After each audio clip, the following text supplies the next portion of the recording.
নেটফ্লিক্সের too hot to handle তারকা Olga বেডনারস্কা প্রায় 40 KG গাঁজাসহ ধরা পড়েছেন, যার বাজার মূল্য 2 কোটি টাকারও বেশি। নেটফ্লিক্সের too hot to handle show দিয়ে তারকা খ্যাতি পাওয়া এই তারকা যুক্তরাজ্যে ক্লাস বি মাদক আমদানির নিষেধাজ্ঞা ভঙ্গের অভিযোগে দোষী সাব্যস্ত হয়েছেন।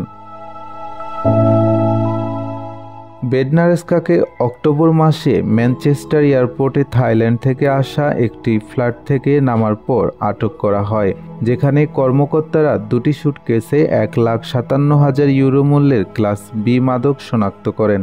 বাংলাদেশি টাকায় এর মূল্য প্রায় 2 কোটি 37 লাখ টাকারও বেশি। এই রিয়ালিটি টিভি তারকা এরই মধ্যে আদালতে 40 কেজি গাঁজা যুক্তরাজ্যে নিয়ে আসার চেষ্টা করার কথা স্বীকার করেছেন। গ্রেপ্তারের পর বেশ কয়েক সপ্তাহ হেফাজতে থাকার পর আদালত সিদ্ধান্ত নেয় তাকে 15 দিন পুনর্বাসন কার্যক্রমে অংশ নিতে হবে।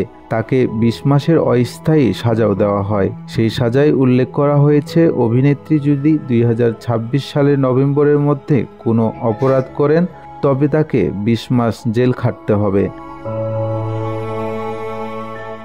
বেডনারস্কা আদালতে দাবি করেন তাকে একজন বলেছিল কিছু ডিজাইনার ঘড়ি এবং কাপড় যুক্তরাজ্যে নিয়ে যেতে হবে, সেজন্য তাকে 18,000 ইউরো এবং ফ্লাইটের খরচ দেওয়া হবে। এর মধ্যে মাদক আছে তা তিনি জানতেন না।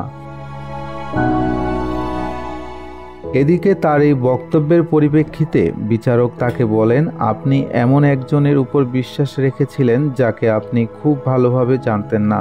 এটাও একটা অন্যায়। আপনি মাদক পাচার সরাসরি যুক্ত হয়েছেন। নিজে লাভবান হওয়ার আশায় যাচাই না করেই অবৈধ জিনিস বহন করেছেন।